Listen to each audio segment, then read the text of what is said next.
Muito boa noite, bom final de tarde, boa noite, comecinho de noite. Prazer estar aqui mais uma vez no canal do Zaravi. Meu nome é Thiago Rossi, formo aqui junto com Dalga Larrondo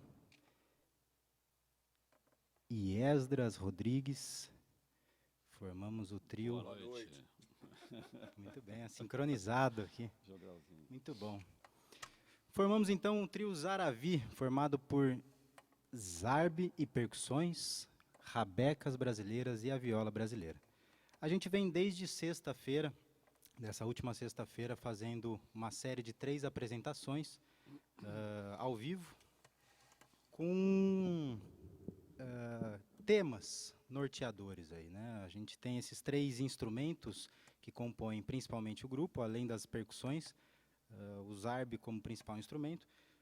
E a gente, para esse projeto, então, definiu esses 3 temas, o zarbe como interlocutor aí, e fazendo essa ponte com o mundo da cultura árabe, as rabecas com a ligação com a cultura caiçara, e hoje, então, a gente encerra essa série de 3 vídeos, teremos mais 3 mais para frente, mas essa série, inicialmente, de 3 vídeos com esses 3 temas, norteando as nossas conversas e a nossa culinária, e a nossa gastronomia, apresentada aí pelo duo, pelo querido casal Sabiá, né? O Luiz e a Manu. Hoje, sexta-feira veio a Manu, ontem veio o Luiz, hoje vieram os 3, né, Luiz? Vieram os 3, Manu, Luiz e o Sebastião, pequenino ajudante da cozinha aí. Então é isso. A gente trouxe, então, hoje, a viola como principal instrumento e a sua relação com a cultura caipira, né? O próprio nome que a gente usa aqui, principalmente no centro-sul do país, a gente chama esse instrumento de viola caipira.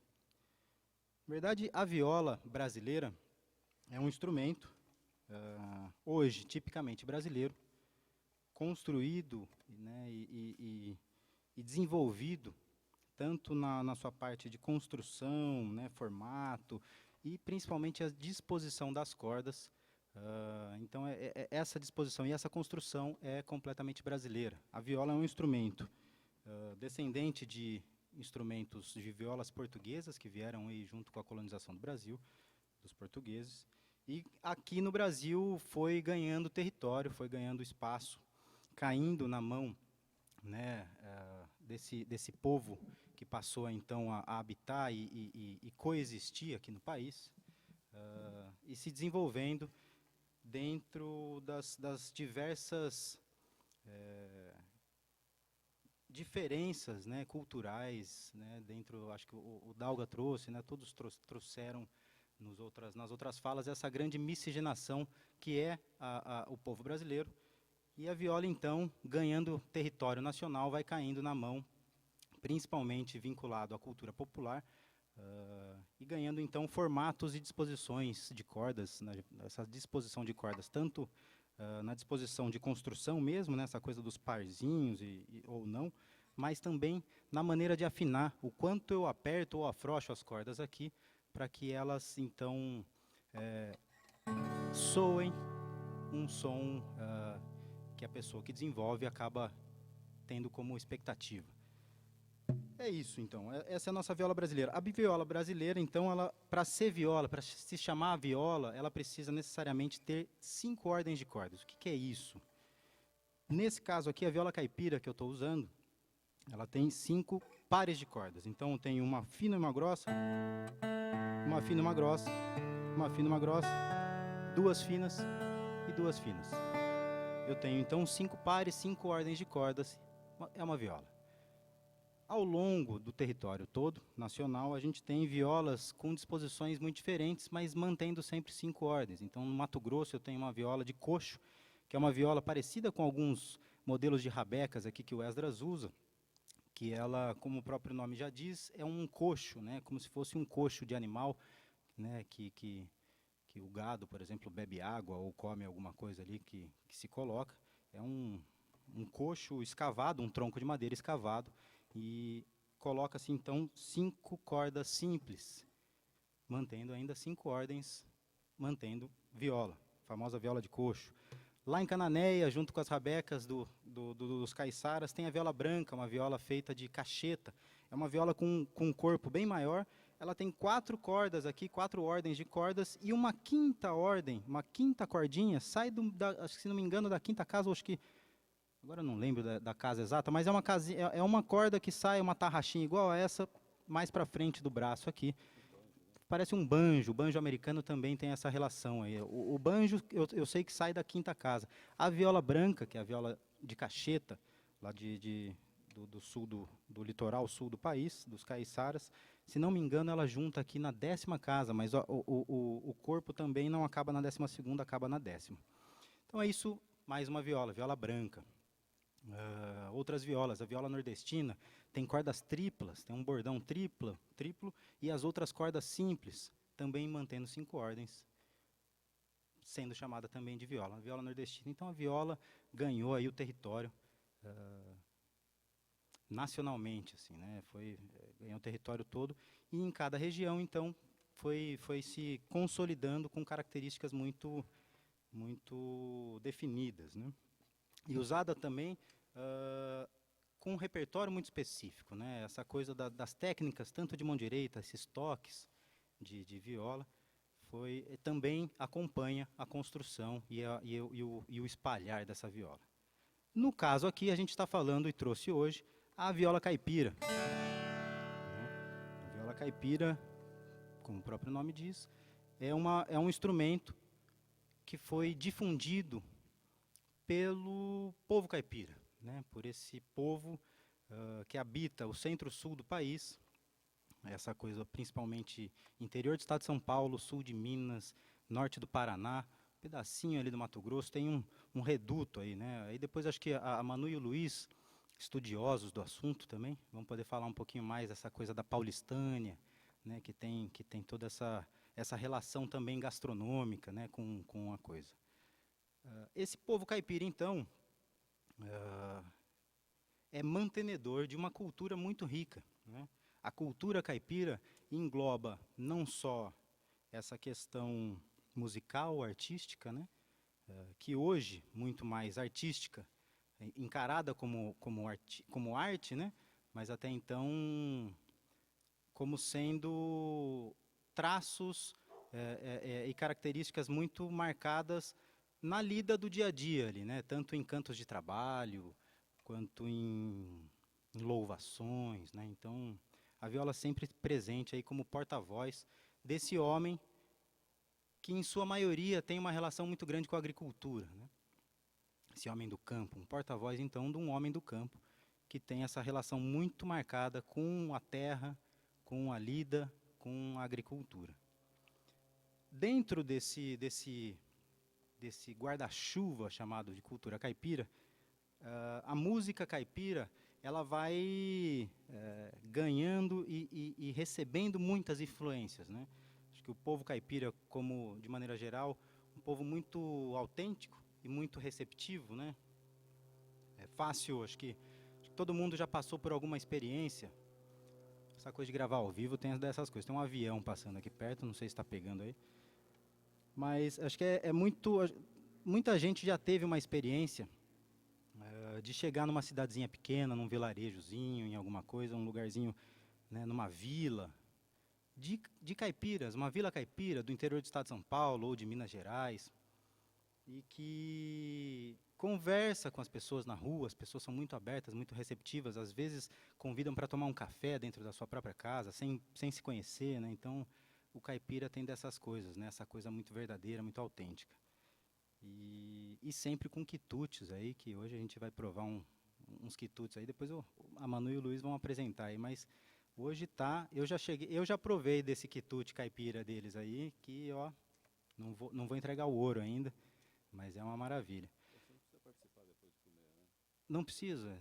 Não sei, o Wesley está me falando que eu não preciso participar de comer depois, não sei, ele não está no microfone aí, mas vou participar, porque eu quero saber se ficou tão bom quanto eu provei da primeira vez, né? Tem que fazer a prova aí. Inclusive, essa iguaria, vocês já provaram. No meu casamento foi servido esse lindo prato aí, esse lindo quitute. Perdi até o raciocínio, lembrei da comida, lembrei do casamento, beijo para a esposa, beijo para a filha. Então, a linha de raciocínio vai. Então, o caipira é esse, que vai também enrolar vocês, vai contar um caos, vai contar uma história longa, né, até a gente ir chegando no prumo de novo. É esse povo autêntico, verdadeiro, e que tem essa grande relação com a terra, com o cultivo, né, com a sazonalidade das coisas, né, e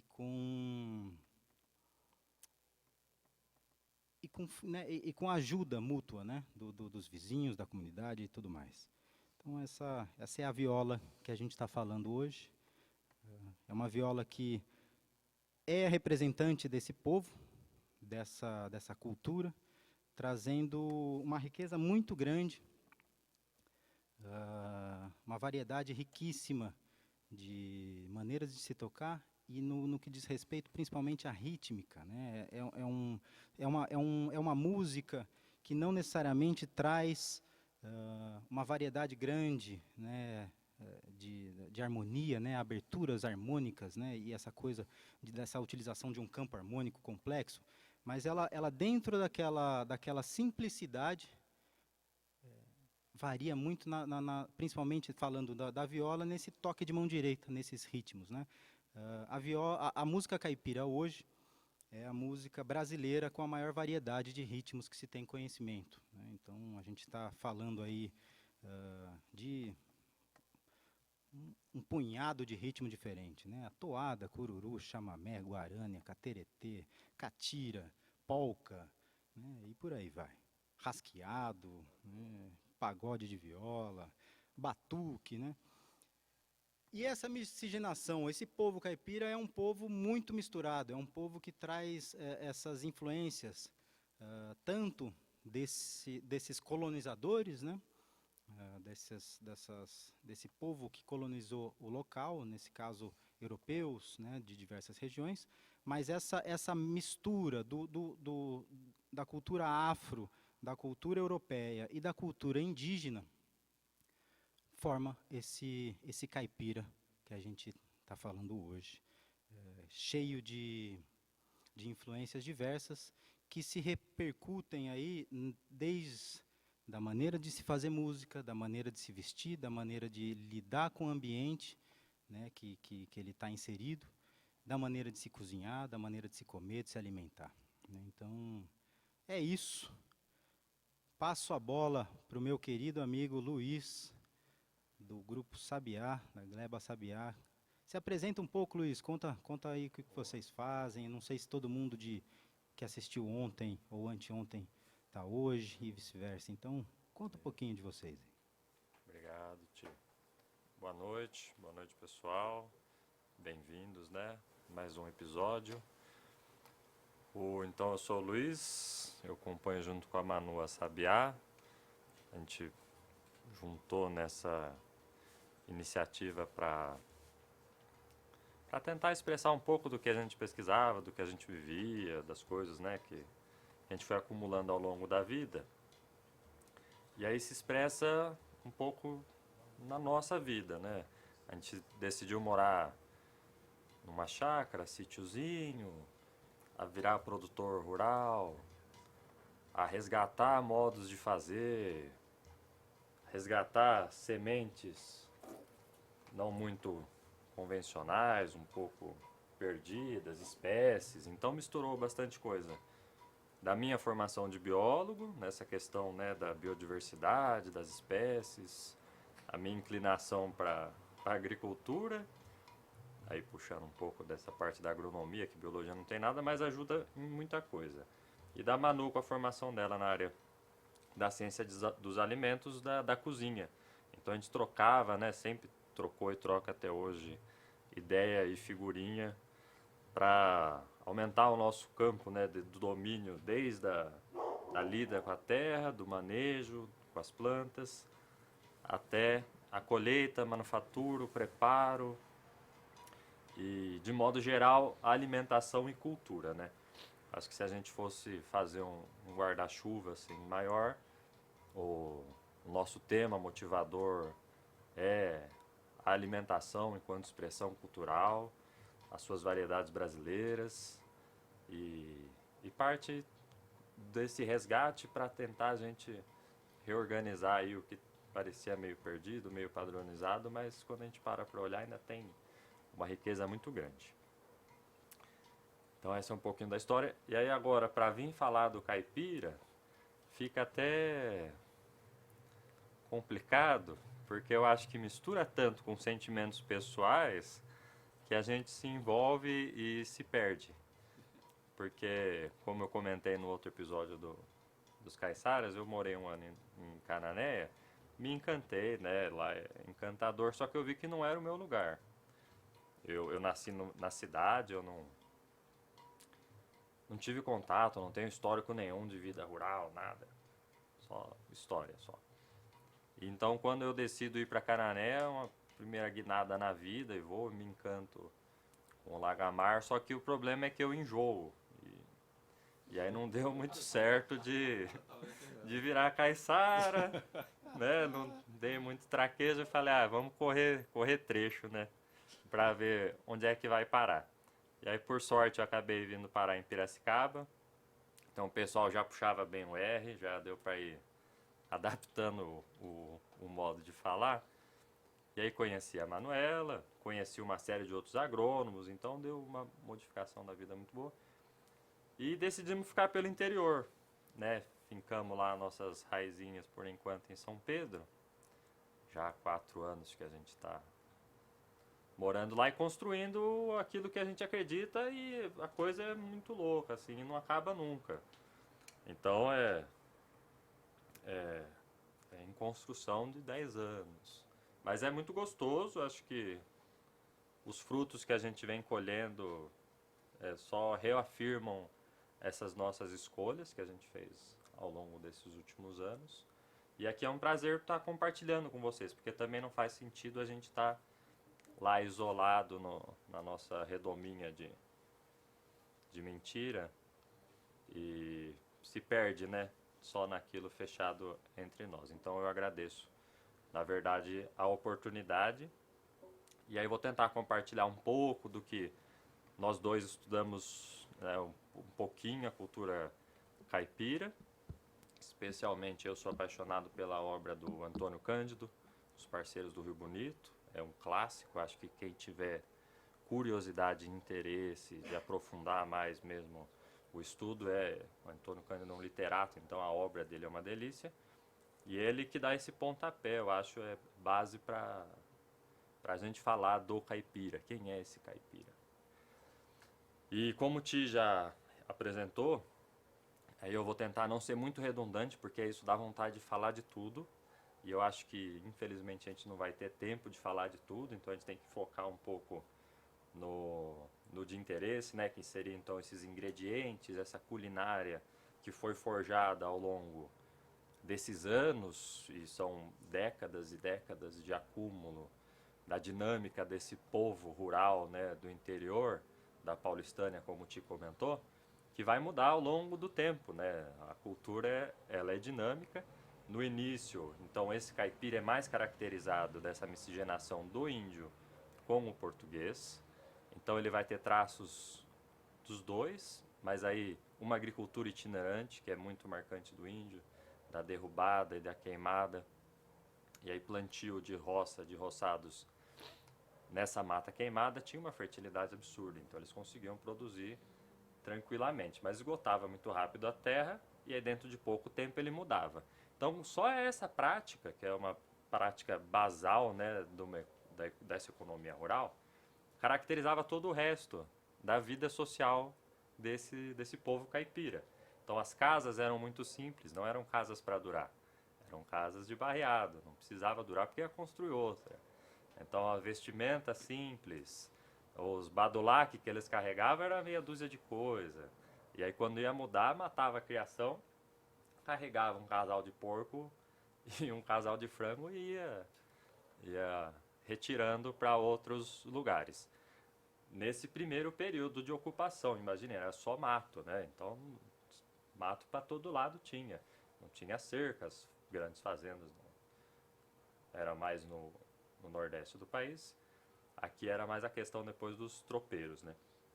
Também vai ter muita influência na cultura caipira e nos pratos, né? O arroz a carreteiro, feijão tropeiro, e por aí vai.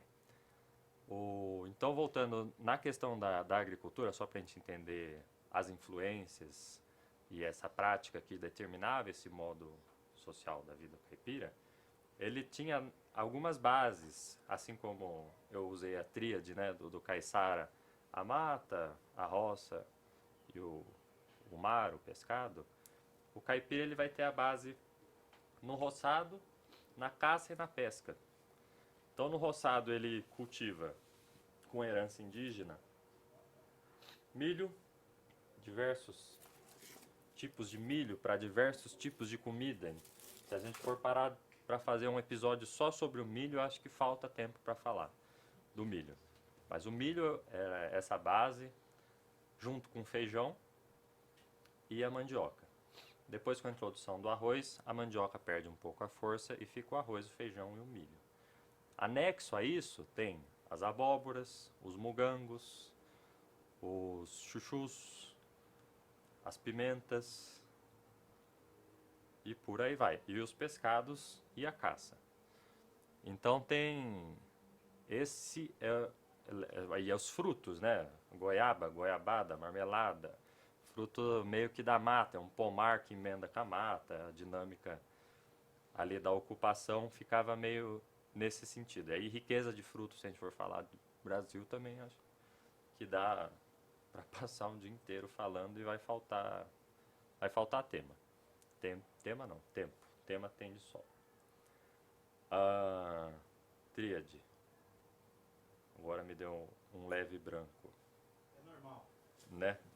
Normal, eu também fiquei com esse branco aí. Mas vamos conversar um pouquinho? Aí passa o branco, né? Boa.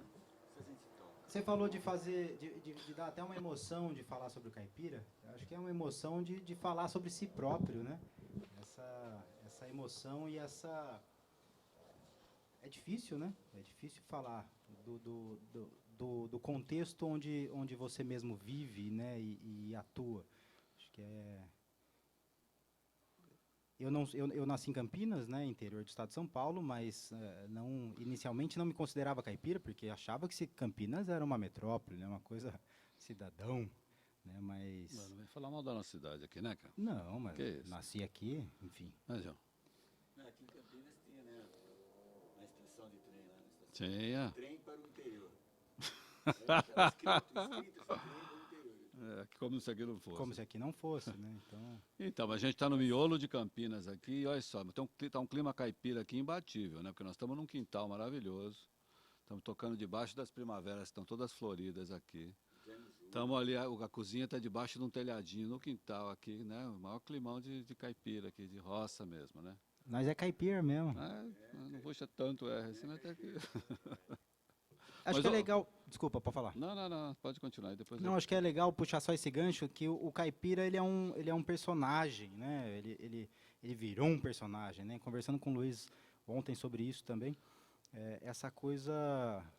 O Luiz pode até comentar um pouquinho melhor depois sobre isso, dessa nossa conversa de ontem, mas esse personagem caricato, né? Se fala caipira, tem um lado pejorativo muito forte. Tem o Mazzaropi. Do Mazzaropi, do Jeca Tatu, né? Dessa coisa, dessa imagem criada ali por alguns autores, né? Enfim. Mas o caipira ao contrário disso, na verdade, né? Desse folgado, ele é muito autêntico, ele é muito verdadeiro, ele é muito trabalhador, né? Ele é muito...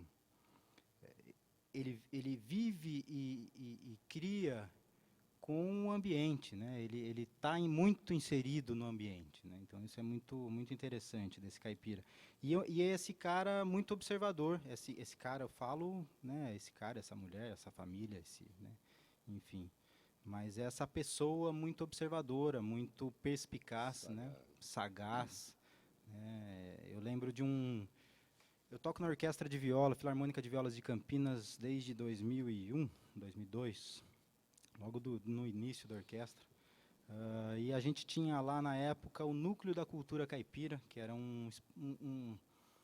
não era exatamente uma ONG, Mocipe, chegou até, acho que, ter representação jurídica, mas era um aglomerado de gente que se mantinha, né, a orquestra era fruto principal ali desse núcleo, mas era um grupo que oferecia muitas opções de cursos de culinária caipira, né, de construção de instrumentos, de aulas de viola e tudo mais.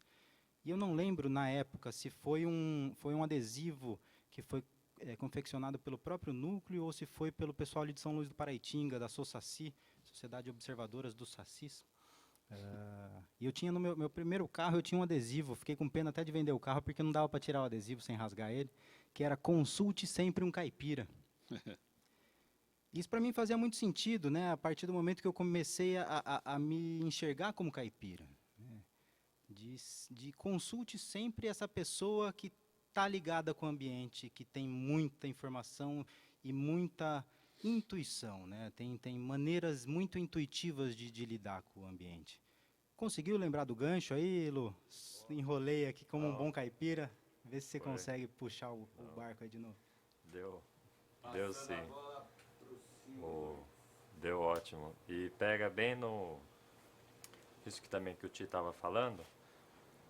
Então, tem toda essa lida, só que tem essa imagem construída do caipira dele ser folgado. E aí tem uma questão, que era uma sociedade de base em economia rural. Você plantou um milho, limpou a lavoura, fez lá o roçado. E aí? Até colher você vai fazer o quê? Você vai pescar, você vai caçar, você vai, né? E se tudo der certo e a colheita for boa, você vai fazer um cururu em agradecimento a Santo Antônio. E aí você vai receber os vizinhos para a colheita e vai ter abundância. Então, essa questão desse lazer, desse tempo de lazer, feria muito a ideia de progresso e desenvolvimento das cidades urbanas, uma produção econômica voltada para uma economia não fechada em si, né? Porque essas sociedades de economia rural isolada, elas são um pouco fechadas em si, não fechado estrito senso, né? Tem interação com a cidade, ele sai para vender um ovo, sai para vender uma galinha. Tem relato, eu vi no Antônio Cândido, de eles saírem a pé, eu não lembro agora a distância que dava, mas de Botucatu até Campinas para vender frango e ovo, entendeu? A pé. E os caipiras isolados lá naquela região que ele estudou foi de Bofete. Então tinha essa interação, só que era uma economia fechada. Então sobrava tempo, porque era o tempo da natureza, o tempo de crescer, o tempo da produção. Então com esse tempo que sobrava ele ia pescar, ia caçar, equilibrava a sua alimentação. E tinha tempo para tocar uma viola, para confeccionar um instrumento. E na hora da colheita, os mutirões, né, tanto do plantio, da construção da casa e da colheita, eram realizados em mutirões, porque era muito trabalhoso e muito volumoso.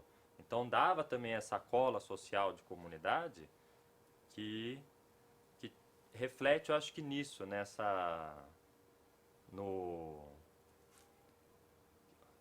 hospitalidade do caipira, né? Ele sempre recebe bem, ele sempre acolhe. Porque o caipira, eu acho que a gente pode considerar que ele depende da comunidade, do bairro, ele depende ali dos vizinhos, assim como os vizinhos dependem dele. Então, isso acho que é o fenômeno cultural, é um dos detalhes assim mais bonitos que eu acho do caipira, é essa coisa, dessa união, dessa comunidade.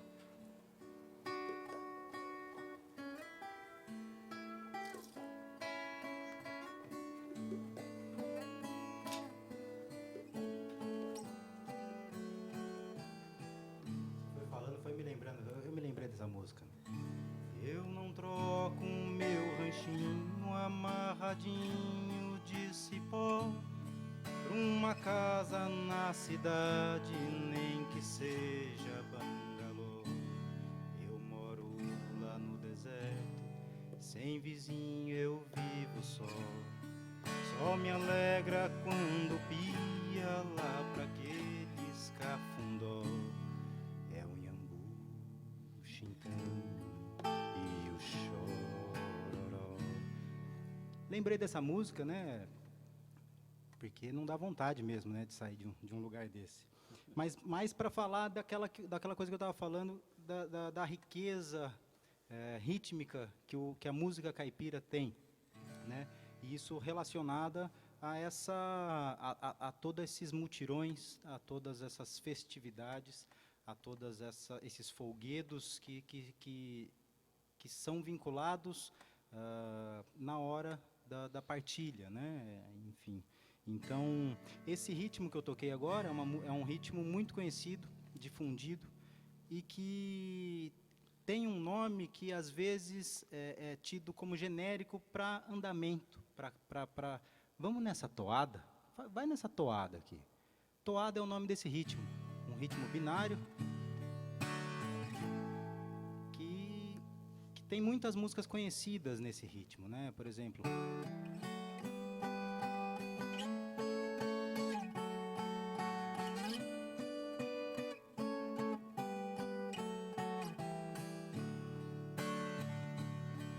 fizemos a última viagem, o famoso Chico Mineiro, né? Foi lá pro sertão de Goiás. Então, por aí vai. Essa é a toada. Junto com a toada tem o cururu, aí vem dessa coisa, né? O nome é indígena, cururu, né? Que remete a sapo. Sapo, um animal que pula, que salta, né? Então, isso lá de trás é uma influência indígena de um ritmo que se tornou ritmo, na verdade foi tido como ritmo a partir da década de 30, quando a música caipira começa a ser gravada em discos, que até então eram só manifestações culturais e tradicionais, populares, né? E o cururu, até então, aí na região de Capivari, né, de Tietê, Serquilho, Votorantim, Sorocaba, toda essa região do Médio Tietê, até Piracicaba ali, né, São Pedro ainda tem um pouquinho, são esses cururueiros. Então, você vai nessa região e fala cururu, é um pouco diferente a imagem que se tem, que ainda é um desafio cantado em versos improvisados. Esses versos improvisados em carreiras, né? As carreiras eram as terminações das palavras, essas rimas finais. E as carreiras, aí entra essa miscigenação. Um ritmo, tradicionalmente, era um ritmo mais dançante, era uma dança indígena, que foi apropriada com textos ali nessa coisa dos textos litúrgicos e tudo mais, com a intenção de catequização dos índios. Mas isso vai ganhando território aí com os tropeiros, com os bandeirantes, né, desde lá de trás. E nesses pousos de bandeirantes tinham, então, esses relatos desses desafios cantados em versos improvisados em carreiras. E as carreiras tinham nomes de santos, né?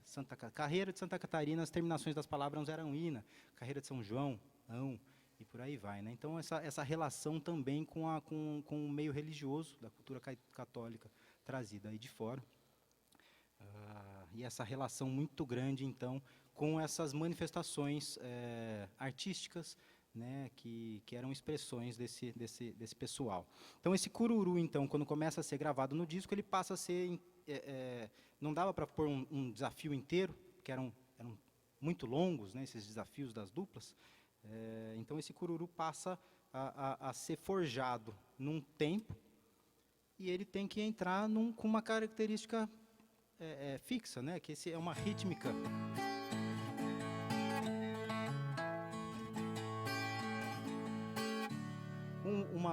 Aí isso vai ganhando outras coisas, e esses cururus, a partir desse momento, eles começam a contar a vida desse homem do campo, né? As histórias de caçadas, de pescarias, né? O canoeiro, um cururu muito famoso.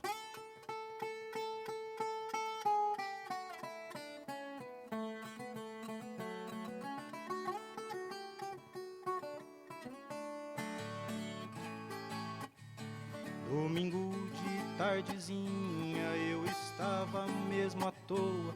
Convidei meus companheiros pra ir pescar na lagoa. Levemos a rede de lanço.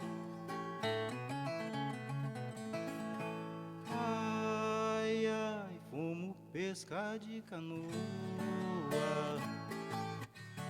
Por aí vai, né? O cururu, o cateretê, as danças de catira, as danças de São Gonçalo, as próprias folias de reis e por aí vai. Então, tem chão, né, Lu? Se for falar aqui do Mas, caipira, ô, a Tiago, gente vai embora. Ô, Tiago, você está falando dos violeiros, né, do caipira, mas você não falou de viola, e você é construtor de viola, né? E como é que é? Porque assim, nas rabecas, é muito comum, você particularmente aí na cultura popular, você ter os construtores de rabeca tocam, né? Tem uma relação muito próxima de quem faz, quem toca, né?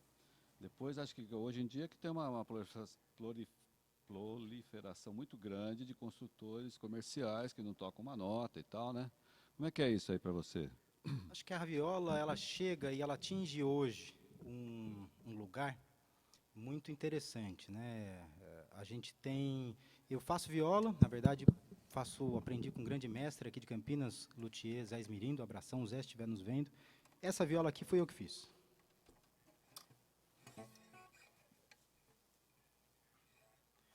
É uma viola que está, até aproveitando para falar dessas coisas, das diferentes manifestações e tudo mais, a viola é essa coisa das disposições das cordas, das afinações, tem muitas variações de afinações, né? Assim como as rabecas, cada viola e cada instrumento tem uma característica muito marcante. Então, essa coisa do caipira matuto, ele punha aqui as cordas de um jeito que ficava fácil para ele cantar. A mãozona dura de enxada, às vezes com um dedo, 2 dedos, ele conseguia fazer melodias muito ricas, né? Então, era tudo uma questão de dispor as cordas de um jeito para que facilitasse, né? Então, isso às vezes é tido como folgado, né? Mas não, é inteligente pra caramba, né? Então, essa é uma viola que está em Rio Abaixo, o nome de... Cada afinação tem um nome, o povo caipira é muito criativo. Essa daqui está em Rio Abaixo, em Sol maior.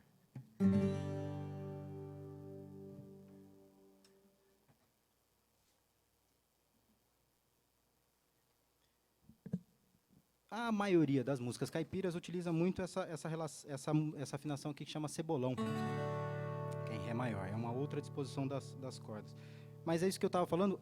Eu acho que acontece uma coisa com os construtores de viola e com a viola em si, que imagino que não aconteceu com as rabecas, talvez por, não sei te explicar por quê, mas talvez até para manter essa característica de rabeca, com a rusticidade sonora que tem um instrumento, não na rusticidade de construção, porque são muito, né, é uma técnica muito primorosa, né, da construção dos instrumentos, feito muito artesanalmente.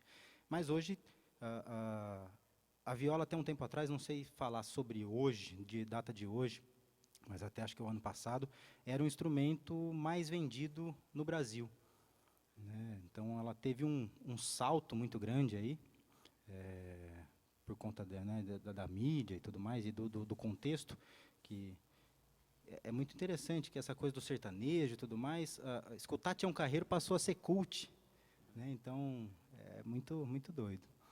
E então passa nessa questão de mercado, a gente passa a ter então aquela viola que eu construí com uma tarraxa alemã feita para viola, né? Nessa coisa de ter cinco tarraxas de cada lado para formar um instrumento de 10 cordas.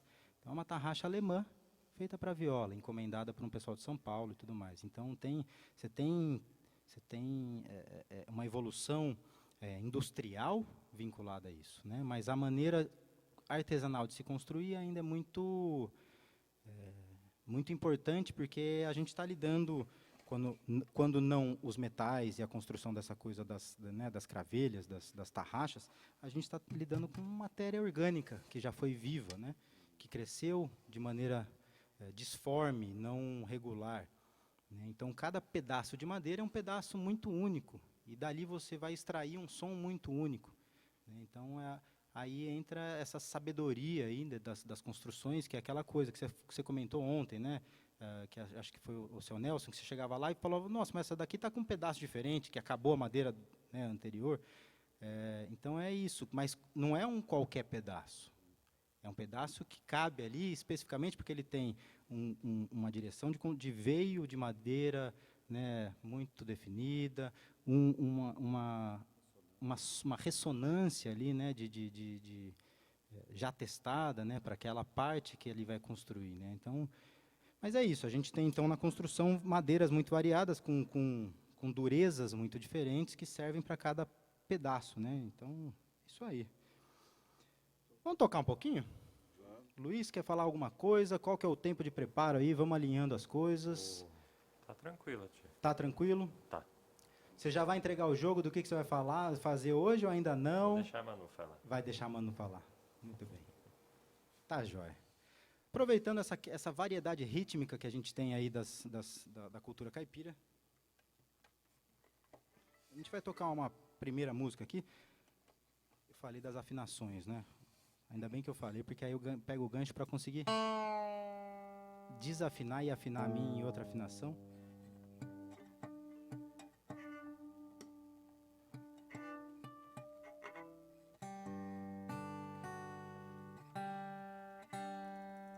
Eu estou afinando numa afinação agora, eu estou baixando só um parzinho aqui, de Lá para Sol. E aí, para não falar que é uma afinação com o quinto par abaixado, o caipira põe um nome diferente nessa afinação. Então eu vou mudar de cebolão, que é a afinação que eu estava usando, para boiadeira. A gente toca uma música minha, que é ela nasceu como um chamamé. Chamamé é um ritmo muito tradicional de fronteira. A gente foge um pouquinho só do caipira e entra lá, né, nessa fronteira ali do Mato Grosso, ali do sul e tudo mais, um ritmo bem de fronteira, que é um chamamé, um ritmo tradicionalmente da Argentina, mas que foi muito abraçado aí pelos violeiros, por ser um ritmo muito gostoso de tocar. E o chamamé ele tem características muito marcantes, que são variações rítmicas, por exemplo, da guarânia é muito parecida, só que o andamento, a velocidade que se toca é um pouquinho diferente. O chamamé é um pouco mais acelerado que a guarânia. E a gente tem a polca paraguaia, que é um ritmo... A célula rítmica é praticamente a mesma, só que ela é um pouco mais acelerada ainda. Mas o grande X da diferenciação rítmica não é nem no ritmo, é no caráter de construção de melodia. Então essa música que eu fiz chama-se Aurora. Ela não é nem um chamamé, nem uma polca, ela está aí no meio da coisa. E aí que a gente começa então a apresentar esse nosso trio Zaravi, porque eu já falei muito aqui, os dois aqui estão cansados aqui só de me ouvir falar. E a gente vai tocar, o Dalga já começa até a tocar, a Aurora.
Beleza.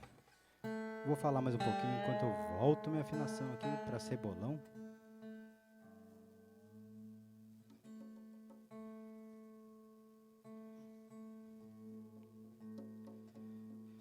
Acho que tem um ritmo muito difundido e acho que quando uma pessoa começa a tocar viola hoje, eu dou aula ainda de viola. Uma das primeiras coisas que um aluno, uma aluna chega e fala hoje é o que, né, numa primeira conversa inicial, fala o que você quer tocar, né, qual que é a sua, aonde você quer chegar com a viola, né, que tipo de música que você gosta de ouvir ou de tocar. Uma das primeiras coisas que a pessoa fala é que quer tocar pagode de viola. O nome pagode de viola é anterior aí do uso que se deu aí para essa variação mais romântica do samba, que é o pagode, né? Mas pagode de viola é anterior, na verdade, é uma denominação de um ritmo dançante, de uma coisa animada, né? Então vamos para um pagode, vamos para uma festa onde se tem música dançante. E o pagode de viola, um ritmo criado na mistura de um ritmo do Itapuã. Tem gente que chama de cipó preto, mas na verdade isso é só uma variação, é o que mesclado com a viola do Tião Carreiro, que foi quem também criou aí o pagode junto com o maestro Itapuã, que era um violonista que participou de muitas gravações, ele fazia arranjos em estúdio para muita dupla. E o violão ficava aqui. E a viola?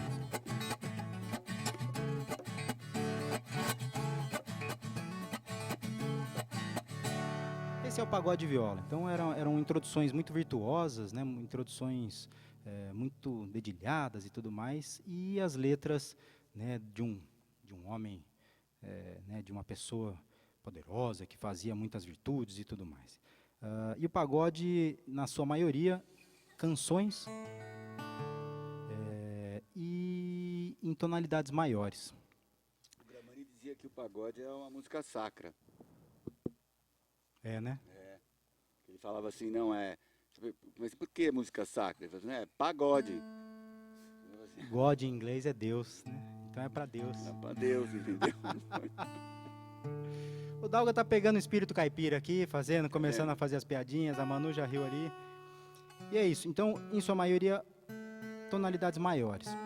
Eu tive o grande privilégio de viver e conviver com um grande amigo violeiro, que não está mais entre a gente aqui nesse plano, que foi o Anderson Batista, um grande músico violeiro.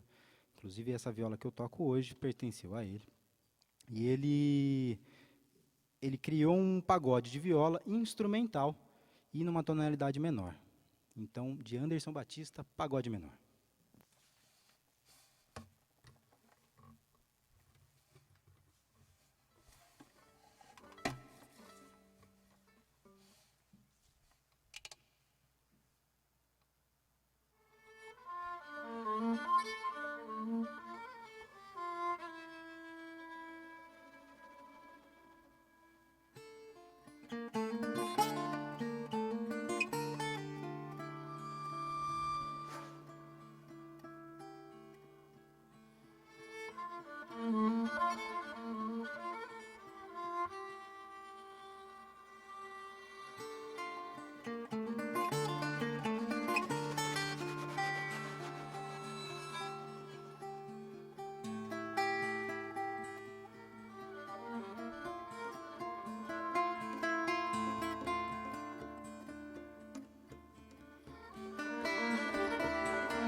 Tem um comentário, pode falar. Edith. Parece o corta-jaca da Chiquinha Gonzaga, é verdade. Na verdade, eu não sei exatamente essa música, né? Eu não sei se o comentário é sobre essa música, Valéria, será? Agora, legal. Tem semelhança mesmo. Embora, o corta-jaca é um ritmo também que se toca na música caipira, né? E dentro da música caipira, ele é uma variação muito próxima do que se tem conhecimento do que é o cururu. Então, o cururu, por exemplo, você tem uma dupla muito interessante de viola, dupla caipira, chamada Cacique e Pajé. São dois descendentes de indígenas, que se vestem, inclusive, com trajes indígenas, e eles tocam, é uma dupla, normalmente as duplas tocam viola e violão, e é uma dupla que utiliza duas violas, isso é muito interessante. Eles têm uma música chamada Pescador e Catireiro.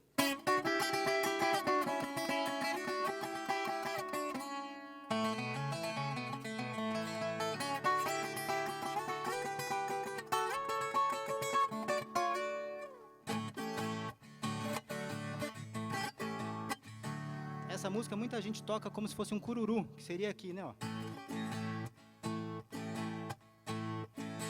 Mas, na verdade, eles tocam e chamam de corta-jaca, que tem uma descidinha, um rasqueadinho, um pouquinho diferente, que é... Então, corta-jaca, tá aí, mais um ritmo. Obrigado, Edith. Se foi em relação ao pagode menor, realmente tem uma semelhança bacana aí. Uma honra para o Anderson, né? Ser comparado à grande Chiquinha Gonzaga. Manu, como que você tá, querida? Oba, boa noite, gente. A prosa tá muito boa aqui, né? Tá boa, né? Se a gente tivesse tempo, ela valia uma pamonhada. Ó. Eu já dei início aqui ao prato, pra também começar a misturar esses aromas com esses sons. E o que eu trouxe pra gente essa noite é um pastel de farinha de milho e um bolinho de arroz. Eu me sinto em casa um pouco, né, falando sobre a cultura caipira, filha e neta de pais e avós mineiros. Mandar um beijo lá pro pessoal de Borda da Mata. Trouxe essas receitas que tem muito a ver, tem esse caráter afetivo também pra minha formação. E elas são, em especial, o pastel de farinha de milho, ele tem um processo de patrimonialização em 2 municípios já. Um em Minas, que é Machado, e aqui no interior de São Paulo também, ali no Vale do Paraíba. E é um prato que, de acordo com a região que ele está se apresentando, vai ter ingredientes um pouco diferentes, um modo de fazer diferente. O que eu estou trazendo hoje em especial, ele chama pastel de angu. Então a gente vai ter 3 nomes para esse prato, né? Pastel de angu, pastel de farinha de milho ou pastel de milho. O recheio vai ser de carne e tem o recheio de queijo. A carne já está aqui. Basicamente eu coloquei azeite e o alho para dar aquela provocadinha aí nos músicos. Levantar o aroma. O aroma já chegou aqui.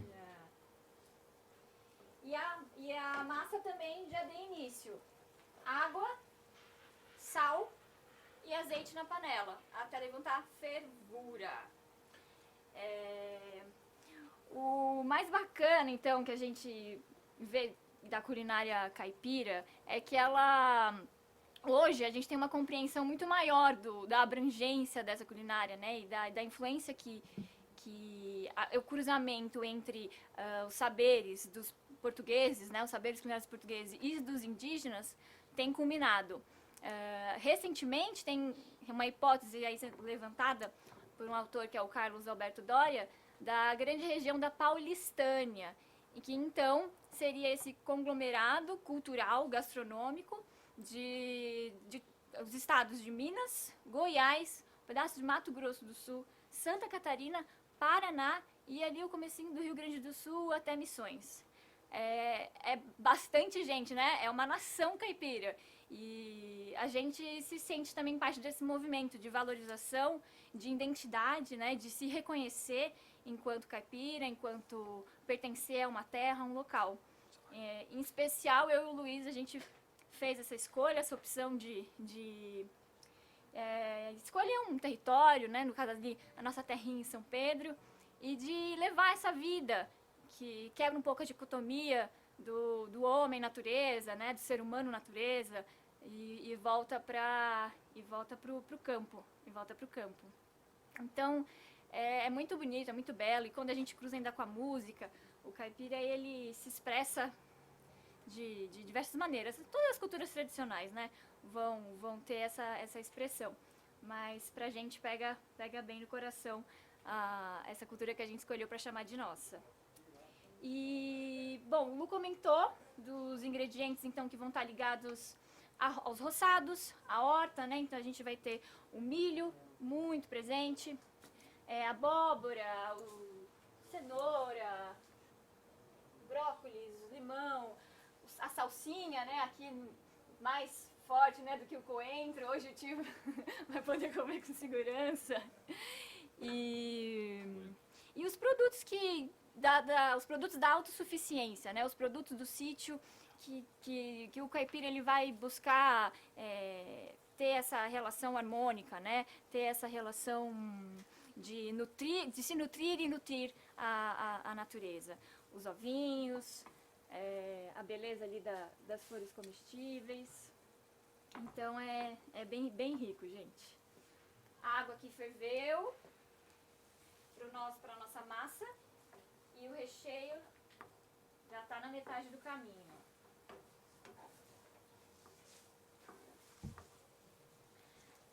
Essa massa, então, que eu vou fazer do pastel, ela é dessa região, eu falei, de cidade de Machado, e não é bem a receita que eu aprendi em família.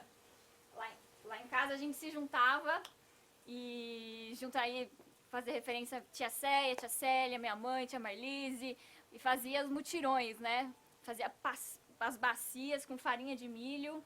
Então a nossa receita lá do sul de Minas é com farinha de milho e polvilho, já misturados, e a água vai nessa mistura, ao contrário do que eu estou fazendo agora, né? Que eu vou botar a farinha, o fubá, na água. Mas são detalhes da técnica. E eu trouxe um fubazinho muito especial. Esse fubá aqui eu ganhei de um grande amigo, Leandro Biral. Obrigada, Biral. Um beijo também. Que é um fubá de milho vermelho. Acho que não sei se a câmera vai dar pra mostrar. Em textura, ele muda bastante. Ele fica com uma goma bem específica do que o fubá mimoso, que é o que a gente mais encontra aí no mercado, né? Então vamos lá pra massa. Manu. Oi. Fubá de milho vermelho. Na minha fantasia seria vermelho, não é não? Não é não, você vê? Ele de pertinho tem uns pedacinhos vermelhos. Mas porque o vermelho é só na casca, né? Do milho. Por dentro, o endométrio, ele ainda é mais branquinho. Você tem um milho vermelho para mostrar pro pessoal aí? Tenho. Olha aqui o milho vermelho.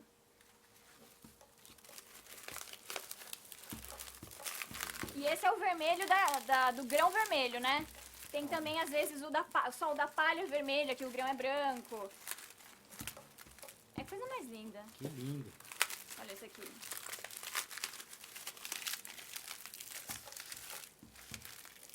Muito lindo. Tá, vou mostrar mais. Esse aqui é o milho pipoca. Pretinho. E o tradicional. E esse aqui é um milho guarani. Esse aqui já é lá da nossa terrinha. das queridas Marina e Karine que plantaram. E a gente traz com a gente para a próxima safra também tá cultivando lá. Que beleza. Fubá na água.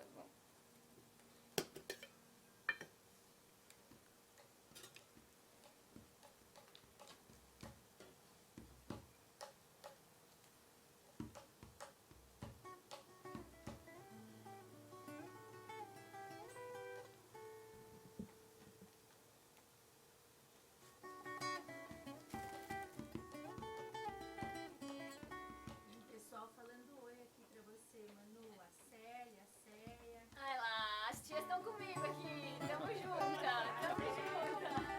Tudo mandando um tchauzinho, que legal. Só falar pra ela que na próxima baciada de pastelzinho eu quero estar perto, viu? Então. Mas por falar em estar perto, Thiago, você está tocando bonito, cantando nosso repertório bacana. Ô, João, o que você acha de a gente ficar lá e ele termina a coisa aí?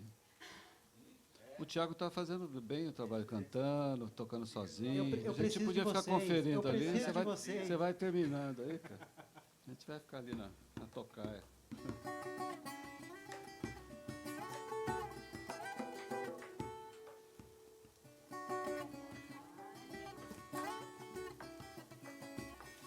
O recheio também vai apresentar algumas variações do de carne. Em algumas cidades eu já encontrei o pessoal botando a carne crua dentro do pastel, né? E aí com um pouquinho de limão, o tempo de fritura já vai mudar.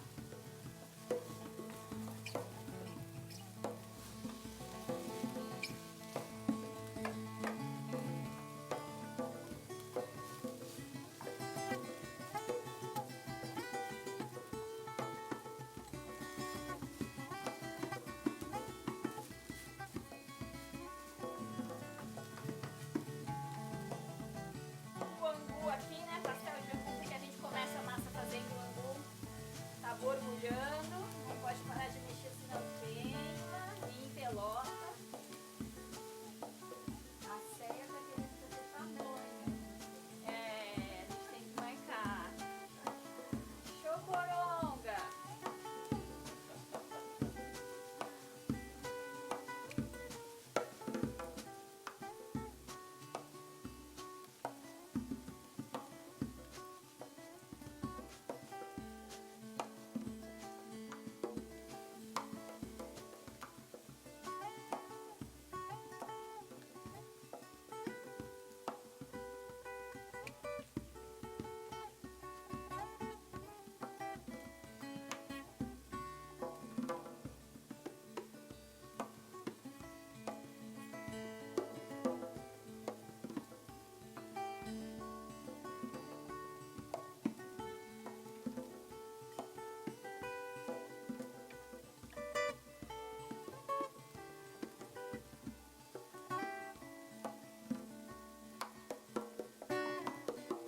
E acho que o legal de comentar também é que a cultura da culinária caipira é uma culinária, ao meu ver, prática, né?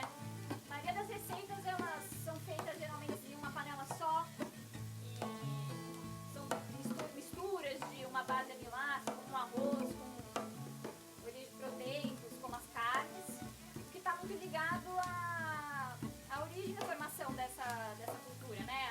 As trocas, as viagens, as cantinas de descanso que os fronteiros ficavam e às vezes cozinhavam ali, né, na beira do fogo e aprenderam muito com os indígenas a fazer os moqueados. Então, é uma cozinha que leva seu tempo, né? Prática, mas ela tem o tempo como ingrediente chave aí dos seus preparos.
A massinha.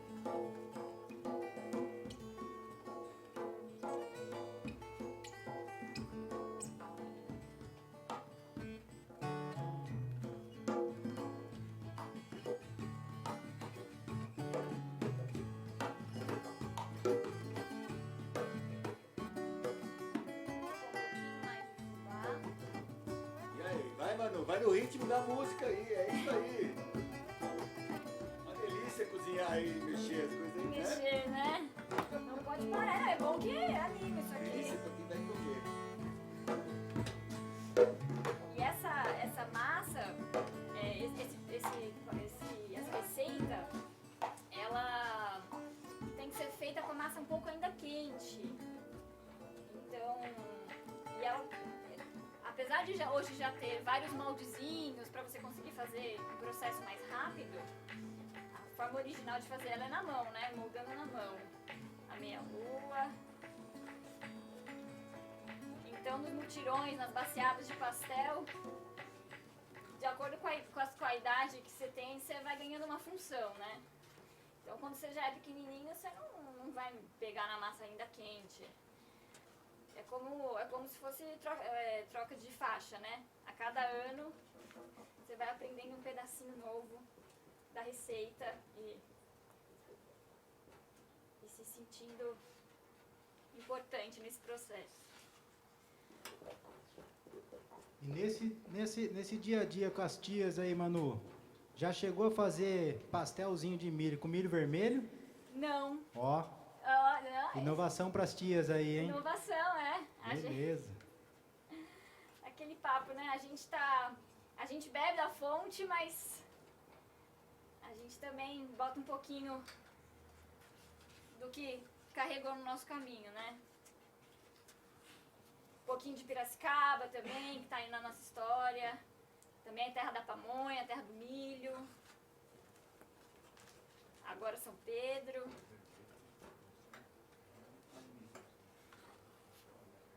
Esse milho é de São Pedro, inclusive, plantado lá. Que beleza. Manu, só pra entender, quanto tempo você acha que vai aí? Você acha que a gente toca uma musiquinha? Vamos, que até eu tenho que mexer com a massa quente, mas não pelando. Então vai ser o tempo da musiquinha. Vamos tocar uma música. Isso. Não vou chamar de musiquinha, porque é um baita musicão aqui de Levi Ramiro. Né? Baião da Prima Requinta, do grande mestre Levi Ramiro.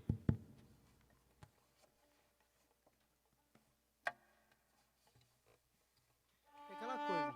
Desculpa.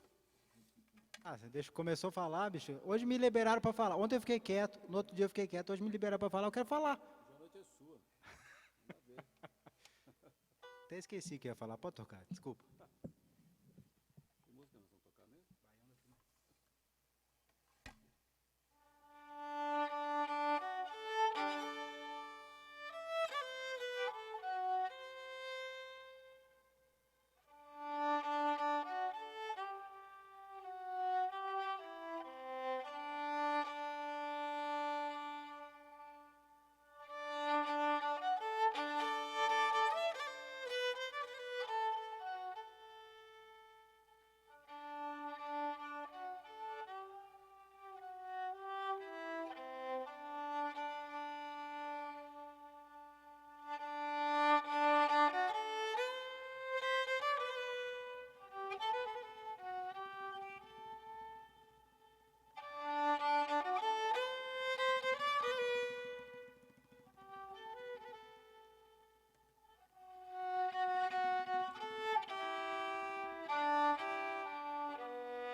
E aí, Manu? O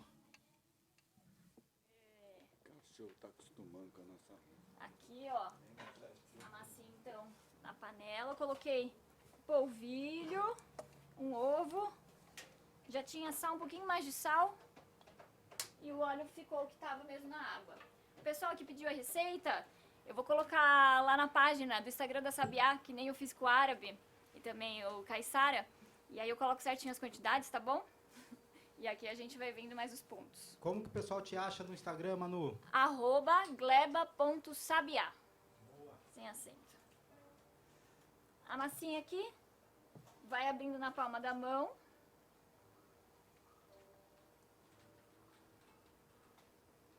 Tem que ficar redondinho.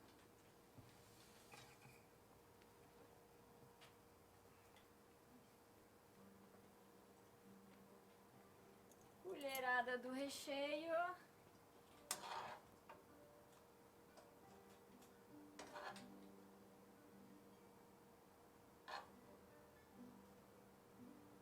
Não pode exagerar muito, né?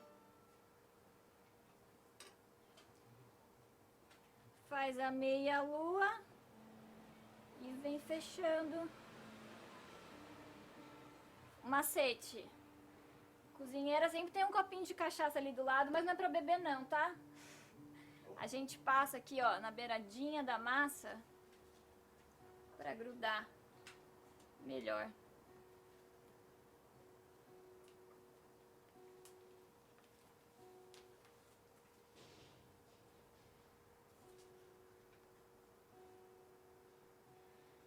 E tá lá. Óleo quente no tacho e bota pra fritar. Mas antes de fritar, a gente tem outra receita ainda pra falar hoje, que é o bolinho. Bolinho de arroz. Vou deixar o pastelzinho aqui.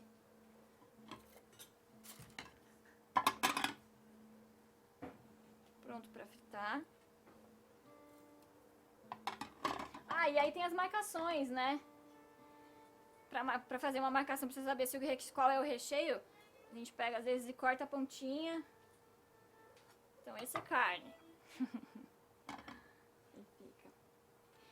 E a outra receita, também para acompanhar um pouco esse clima de boteco caipira, é o bolinho de arroz.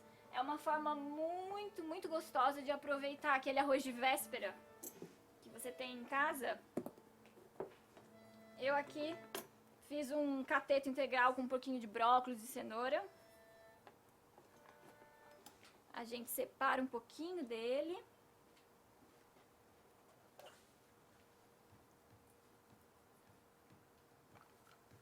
Não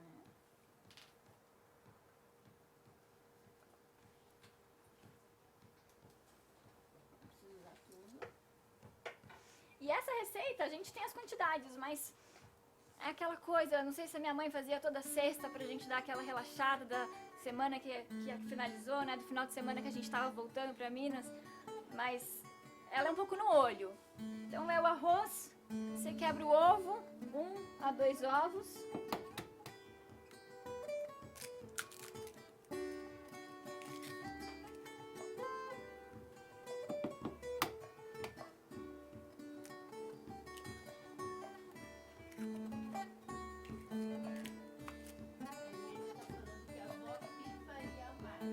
Ah, Helena, beijo, sogrinha. Arroz, os ovos e geralmente farinha de trigo, mas como eu tô usando a farinha integral de mandioca e a substituição dela é 1 para 1 para farinha de trigo, eu vou usar ela novamente aqui nessa receita pra gente mostrar que ela pode ser substituída em todos os pratos que a gente usa a de trigo convencional. Mistura.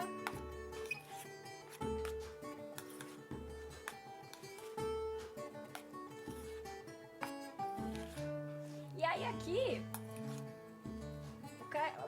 a caipira enriquece da maneira que tiver farta a sua horta, né? Se é época de espinafre, faz um bolinho de arroz com espinafre. Se se a hora pronobis, se são as punks que estão reinando ali na estação, a gente pode colocar também. Taioba.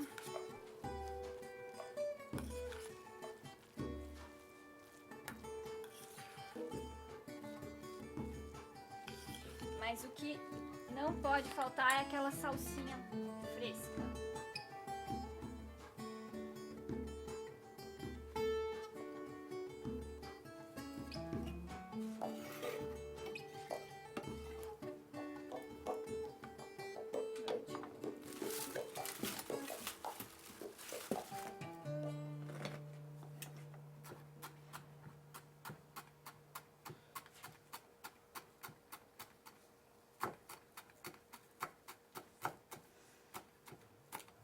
E aí, nesse prato, geralmente eu faço os formatos com 2 colheres, vocês vão ver.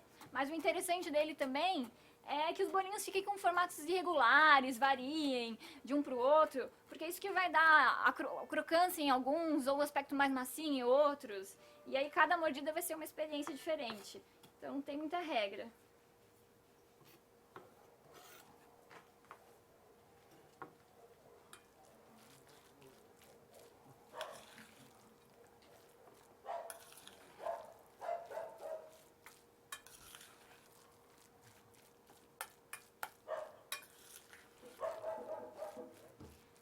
Queijo pode ir?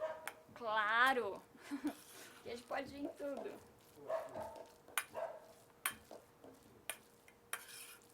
Aê! Aí agora, vou ligar aqui a panelinha do óleo.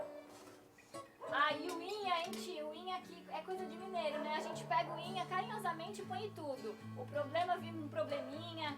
A música é musiquinha, mas é porque o inha tá no coração.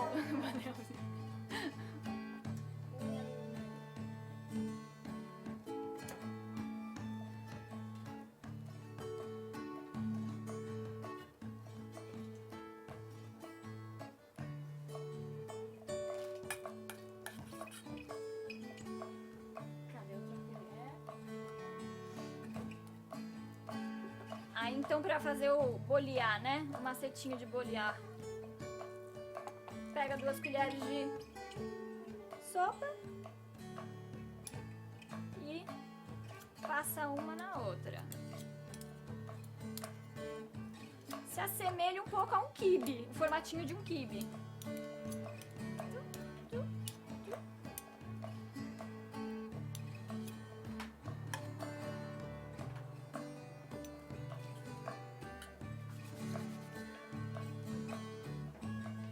Vou esperar o óleo ficar um pouquinho mais quente.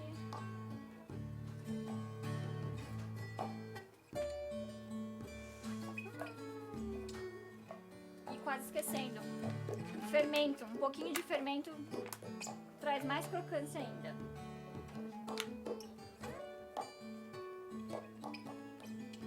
Pontinha de colher.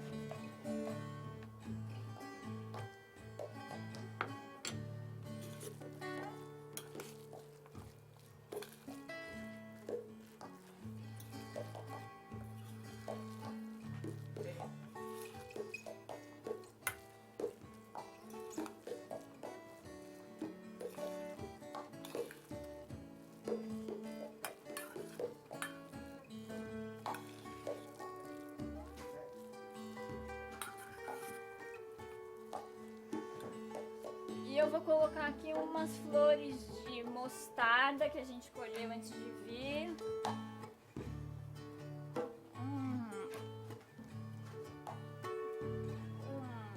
Outras flores comestíveis. Florzinha de serralha.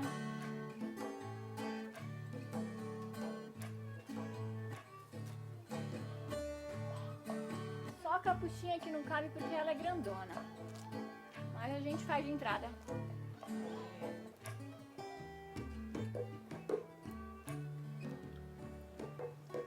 Olha que lindo, gente.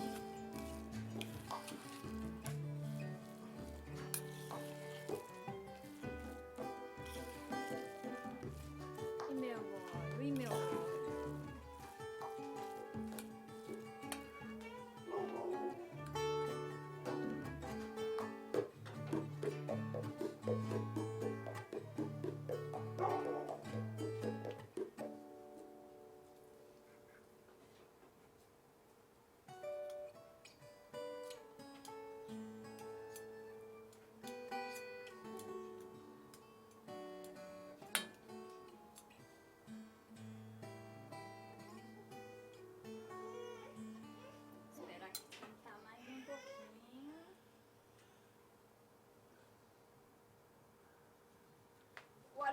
descer mais um pouquinho. A gente tem mais uma música aí no pente? Tem. Aí, Sempre. que aí vai dar o... Vamos tocar uma animada agora, uma pra Simona. Pra Simona, só pra tirar a unhinha, né? Musiquinha. Vamos tocar uma pra Simona aqui. Luzeiro, de Almir Sater.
Muito bom. Agora, passando a bola para Manu outra vez? Manu, vamos lá, Manu. Tá aqui a gente. O óleo vai não muito quente, vai fazendo aos poucos. E resultado final aqui. Como a massa ela já é cozida, ele vai ali pro óleo só para extrair ainda mais os aromas. O bolinho fica com aquela cor. E tá pronto para degustar.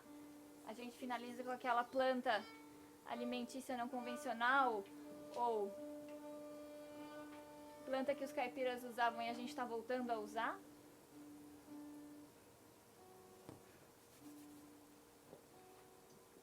E tem mais bolinho para fritar aqui.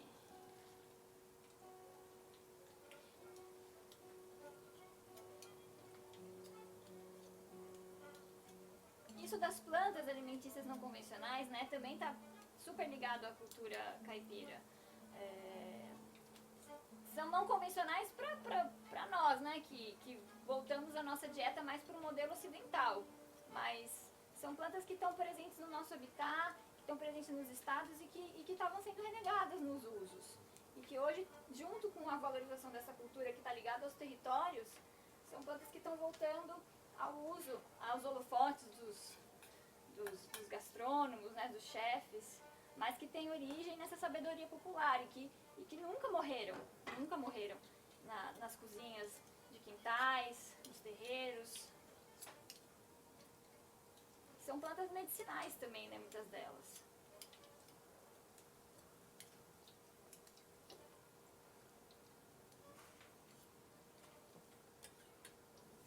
Tem alguém aqui que já está se habilitando a provar o nosso Poxa vida. pastelzinho?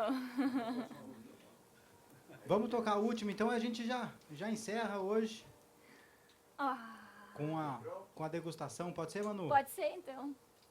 Muito bem. Que é? Quer alguma fala? Quer chamar o Luiz? Quer... O Luiz tá com o pequeno bem agora na hora de tirar. Luiz com o pequeno, traz o pequeno. Vem cá, também. queridos. A família de... Sebastião que é lindo aí, ó. Família linda, querida. Olha aí, vem cá, Ei, Luiz. Sebas! Tem que mostrar, o Sebastião veio com uma camisa linda hoje aqui. Tem que mostrar. Ah, mamãe. Bruninho também quer aparecer. O olho grande tá aqui na comida. Filha que de beleza. cozinheira. É o papá, né, filho? É o papá. Então é isso, queridos Sabiá, muito obrigado pela jornada dos últimos 3 dias, por abrilhantar e engrandecer com sabores, aromas e muito conhecimento, muita simpatia aí de vocês. Muito obrigado por A gente aceitarem. agradece muito conseguir transmitir nessa forma de arte todo esse projeto nosso, né, de pesquisa, de revalorização e de reprodução dessas técnicas culinárias e agrícolas. Sebas. Fala, Lu. E a gente quer aproveitar aqui e agradecer, né, a Secretaria de Estado da Cultura de São Paulo, através dos programas de ação cultural, né, o PROAC, Lab, Expresso Lab da Lei Aldir Blanc, que fomos contemplados e que permitiu tudo isso aqui acontecer. E agradecemos também a equipe. A equipe toda, a Faster, o pessoal, né, Daniel, Peixão, Marcos, né, que estão aí. Fazendo propaganda desse pessoal bom de serviço aqui da TV Faster de Cerquilho. O Coré na Luz. O Coré na Luz. Na Luz. O Ricardo do Síncopa, Estúdio Síncopa também, Ricardo fazendo o nosso Domingos. áudio. estúdio aí fazendo som. E a família da Algalarronda em peso aqui, Valéria Rodrigo, Franco, aí. Rodrigo. Produção aí. Valéria, tem alguma pergunta? Alguém falou alguma coisa, algum comentário? O Rodrigo aí que está acompanhando os comentários aí das redes. Sim, o Arthur tá dizendo. Peraí que eu vou procurar. Arthur tá dizendo. Vai pra trás, peraí. Peguei você no desprevenido aí, né, Val? Desculpa. Gravar um CD, tem que fazer uma compilação. Legal. Já está no forno, está quase saindo. Olha que assim. beleza. Arthur, você adivinhou, a gente está terminando o nosso disco, o primeiro disco do Grupo Zaravi, do trio. A gente, na verdade, já vinha gravando há um tempo E a gente acabou passando aí, assim como todos, por, né, por perrengues pandêmicos. Os estúdios fecharam, nós nos guardamos dentro de casa, né? Hoje a gente está aqui num espaço aberto, que fique claro, né? Acho que dá para ver, a gente está num quintal, com ventilação, mantendo o distanciamento, toda a equipe de máscara e mantendo todos os protocolos, super importante. Nem todos estão vacinados ainda, estamos aguardando ansiosamente a vacina de todos. Só os meus amigos mais velhos aqui estão vacinados. A Elaine Eu tá tô, dize- Eu tô. A Elaine está dizendo que a mãe, que é de Alfenas, adorou o show. Ei, maravilha, Elaine. A mãe de Alfenas, um abraço para a mãe de Alfenas. É mineira, né? Aí, coisa boa. Tem, olha, muitos comentários elogiando. Que legal. Gente, então muito obrigado a todos e todas e todes que estão nos assistindo hoje, que nos assistiram e estiveram conosco aqui nos últimos 3 dias, contando com hoje.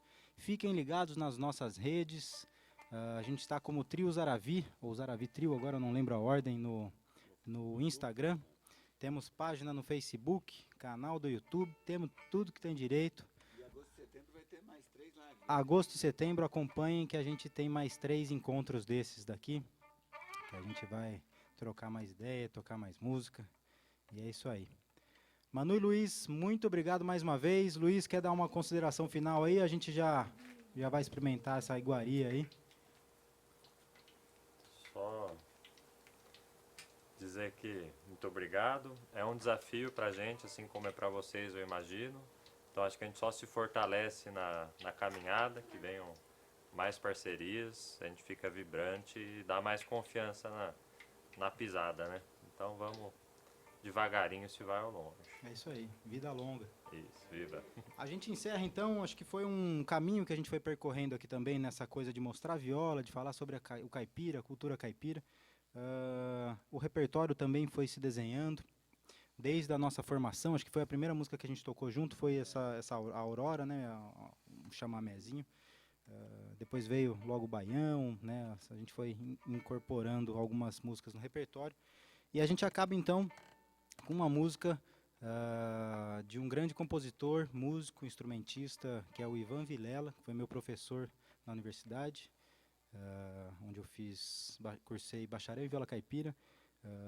Então, para finalizar a noite deliciosa de hoje, não antes de comer esse pastelzinho, esse bolinho aí, que já já a gente vai experimentar, mas então, para finalizar, uma boa noite a todos. Armorial de Ivan Vilela.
Mais uma vez, muito obrigado a todos, todas, todes. Chegou a boa hora. Para vocês de casa eu não sei, mas pra gente é uma ótima hora. De sentir essa coisa, mano. Olha só, que delícia. Ô, maravilha. Ó, A gente tem que provar, né? não sei se a câmera consegue pegar aqui, ó. Tem um kit aqui, ó, já dos dois. Uhum. Ó, Olha que delícia. ó, mas olha pouco. Olha de longe. Manu, Luiz, vocês têm alguma dica? Começo pelo bolinho de arroz ou pelo pastelzinho? Pastelzinho. Pastelzinho primeiro? Tá lindo. Muito bom. Nossa. Agora eu tô me sentindo. Não é aquele pessoal que faz as comidas boas na televisão, na internet e tal, na hora que eles começam a comer e tal, eles falam, tá uma delícia isso, maravilhoso. Eu tô me sentindo igual a eles agora. Né? Ana Maria Braga. Sentindo maravilhoso. Sei lá, vários, Muito né? bom. O pessoal come, faz umas comidas deliciosas. Entre então na página Instagram, gleba.sabiá, é isso, Luiz? Isso. Lá vai ter a receita, acho que a partir de amanhã ou depois já vai ter uma receitinha. Sigam a turma lá que vale a pena. Gente, Muito bom. muito obrigado. Até a próxima. Fiquem com a gente aí Valeu. nas redes. Uhum. Podem mandar perguntas, questionamentos, sugestões. Estamos abertos. Muito obrigado. Até lá. Valeu. Obrigado, boa noite, gente. Vamos comer. Bom demais. Valeu, galera! Ô!